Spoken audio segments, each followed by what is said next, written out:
Mireille, la montagne, c'est un médicament pour les malades, c'est ça, hein? Eh bien oui, bien sûr. Moi, j'ai un cancer au poumon depuis le mois d'octobre maintenant.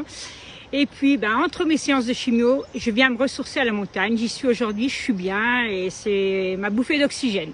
Malgré la chimio, vous faites de la montagne, vous grimpez en montagne encore régulièrement? Eh ben, je grimpe moins vite, voilà. Je suis plus le petit cabri que j'étais, mais bon, j'essaye d'y aller, ça fait du bien. Ça m'a rechargé mes plaquettes, mes globules et ça fait du bien. Oui. Ça veut dire que la montagne, c'est un endroit où on peut pratiquer avec la maladie, que ça pose pas de problème. C'est pas interdit par les médecins en tout cas. C'est pas interdit par les médecins. On fait en fonction de notre état physique, bien sûr. Il y a des jours où on peut pas y aller parce qu'on n'est pas bien après les séances chimio.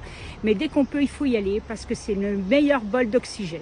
Alors c'est l'oxygène pour le physique et pour le mental aussi. Pour tout. Ça nous permet de tout oublier là-haut. Quand on est dans nos montagnes, on oublie tout. On oublie la maladie, on oublie tout. Mireille, c'est quoi la montagne pour vous justement? Ça représente quoi la montagne? La montagne, c'est la yacht, c'est notre vie, c'est notre oxygène, c'est tout. Ouais. C'est nos vaches, c'est nos cloches, c'est le calme, c'est le bon air, on respire. Ça veut dire qu'à la montagne, on trouve des choses qu'on ne trouve pas dans la vallée? Non, parce qu'on rencontre que des vrais montagnards qui ont les mêmes avis que nous et voilà, on est bien, on est chez nous. Et il y a plus de proximité en montagne que dans le bas encore. On est plus proche des gens en montagne. Eh bien oui, parce qu'ils sont comme nous. Ils nous comprennent. Ils nous comprennent et ils savent que si on va là-haut, c'est qu'on a besoin de trouver tout ce qu'on ne trouve pas dans la vallée. Qu'est-ce qu'on peut dire à ceux qui sont touchés par la maladie, le cancer ou autre, que la montagne, ça peut être un moyen de non seulement de se ressourcer, mais de se guérir aussi, on peut le dire ça? La montagne, de toute façon, il faut avoir un but. Quand on nous annonce qu'on a un cancer, moi j'ai un cancer du poumon, quand on nous annonce un cancer, on n'a plus le choix, on doit aller, on est rentré dans un tunnel et on ne peut pas faire marche arrière. Donc il faut foncer.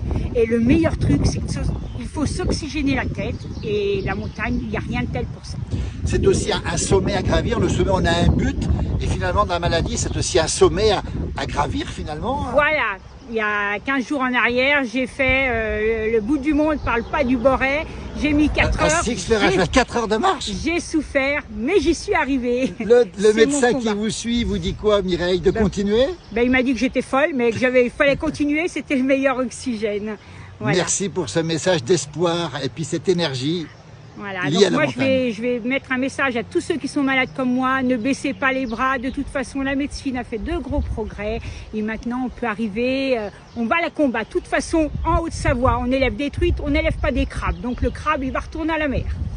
Ah, c'est bien dit, merci Mireille, merci beaucoup.